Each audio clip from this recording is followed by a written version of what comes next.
Bodyweight exercises can be just as effective for building muscle as lifting weights can, but most people don't even bother trying to use them. So we're going to explore how you can build some serious muscle without even touching one weight. What is up? I'm Lockie, and in today's video we're going to be tackling a very common topic, that is, how can you actually build muscle without touching a weight? Because a lot of people, especially women, tend to think that using free weights or lifting weights in general can make you really bulky, which that's a topic for another video because that's not true at all. But the point is, you can build significant amounts of muscle just using bodyweight exercises. So whether you want to work out from home, you travel, or you just want to change up in your routine, figuring out how to effectively use your body weight to pack on significant amounts of muscle can be a game changer. There's a common misconception that lifting weights is the only way to build significant amounts of muscle. So many people think that without access to a gym, their efforts to put on muscle will just be pointless. Obviously, this belief creates lots of barriers, and it can be very discouraging for people who want to work out but would prefer not to use free weights for a various amount of reasons, like injury prevention, convenience, or just preference. So let's dive in how you can actually pack on significant amounts of muscle using only bodyweight exercises and techniques. Right, so the first exercise is push-ups. And I promise you, if you think you're either too strong or too weak for push-ups, you're wrong, because there is definitely a variation for you that makes it as hard as you need it to be, or as easy as you need it to be. So push-ups target your chest, your shoulders, triceps, and core, making it a very comprehensive exercise for your upper body. And here are the 6 variations that I recommend for you lot to try out.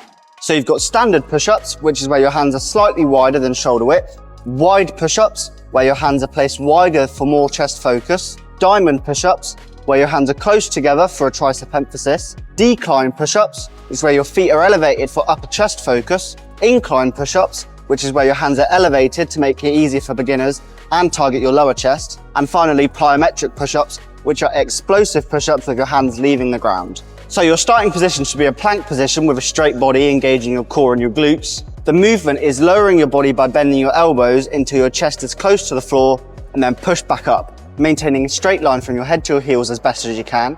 And some extra tips are to engage your core, avoid locking your elbows, and control the lowering phase. So the next exercise is pull-ups. This will help to target your upper back, lats, and biceps, whilst also helping to engage your core and your shoulders. So the first pull-up is a standard pull-up where your palms are facing away from you. You then have a chin-up where your palms are facing towards you, which puts more of an emphasis on your biceps. You then have a wide grip pull-up, which, as it says in the name, is a wider grip for more lat focus. And then finally, you have a commando pull-up where your hands are close together. So the starting position is where you're hanging from the bar with your arms fully extended. You then pull your body up until your chin clears the bar without extending your neck, and then lower back down while keeping your shoulders engaged. And some little tips are to avoid swinging, use your back muscles, and maintain proper shoulder alignment. So don't let your shoulders go wonky. If you can't do a full bodyweight pull-up yet, don't worry. Click on the link in the top right corner of the video, and it will take you straight to a video where I explain how you can progress to doing your first pull-up with a bunch of different variations that will help to engage your back muscles more and improve their strength. Right, so the next bodyweight exercise you can do is plyometrics. Now, plyometrics in itself isn't a specific exercise, but there are different exercises within plyometrics that are all bodyweight. So the first plyometric exercise is jump squats. This is where you squat down with only your body weight and jump up explosively. You then have burpees, which is where you squat, you jump into a plank position, perform a push-up, return back to a squat, and then jump up. You then have box jumps, which is where you're jumping onto a sturdy platform and landing softly. You then have tuck jumps, which is, as it says in the name, jumping and bringing your knees towards your chest. And then finally, clapping push-ups, which is very similar to the plyometric push-ups we spoke about before, which is where you're performing a push-up with a forceful push-off, clapping your hands, and then landing softly. So some technique tips is, for all of these, apart from the clapping push-ups, you should prepare with a slight bend in the knees. And for the movement, you need to explode upwards or forwards using arms for momentum and landing softly. And some little tips are to focus on form, start with a lower intensity, and use a soft surface for high impact exercises. All right, now let's look into dips. Dips target your chest, triceps, and shoulders, whilst also making you engage your core and your upper back. Right, so the 4 variations we have of dips are parallel bar dips, which are standard dips on a parallel bar. So then we have bench dips, which is when you use a bench or a chair with your feet elevated or on the ground, and you do a dip in that position. You then have ring dips, which is where dips are performed on gymnastic rings for an added challenge. You then also have weighted dips, which is where you add a weight with a belt or between your feet and do dips with that weight attached. So some technique tips are to start in a position where you're fully supporting yourself on the bars with your arms extended. The movement should be lowering your body by bending your elbows until your shoulders are below your elbows and then push back up. And some tips are to keep your chest up, your shoulders back, and control the descent.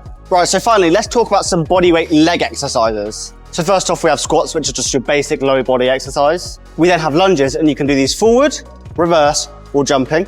You can do step-ups with a bench or a platform, and you can also do Bulgarian split squats, which is a single leg squat with the rear leg elevated on a bench or a platform. So again, some technique tips. The starting position should be feet shoulder width apart for squats and feet together for lunges. The movement for squats and lunges, you should be lowering your body by bending your knees and your hips. And for the step-ups, you should step up onto the platform and drive through your heel. And some extra tips are to keep your back straight, your knees aligned with your toes, and control the movement. Right, so they're the actual exercises, but let's talk about the science behind building muscle and why these exercises may work. So muscle hypertrophy or muscle growth is where your fibers in the muscle are damaged and then repaired by the body, increasing the size and the mass. Progressive overload, achieved by gradually increasing the intensity, is key to muscle growth, whether you're using weights or bodyweight exercises. So here's the key insight. Progressive overload and muscle hypertrophy can occur just doing bodyweight exercises. So progressive overload can be achieved for bodyweight exercises by adjusting your form, increasing the amount of reps you're performing in the set, or reducing the amount of interset rest you have.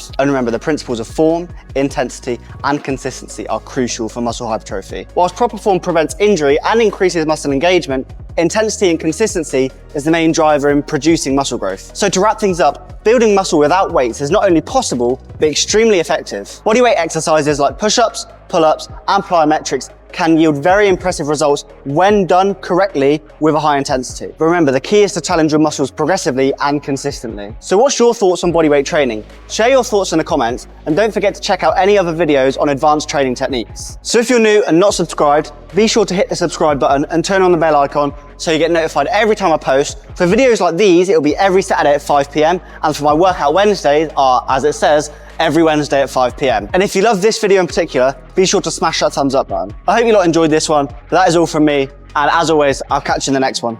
Peace.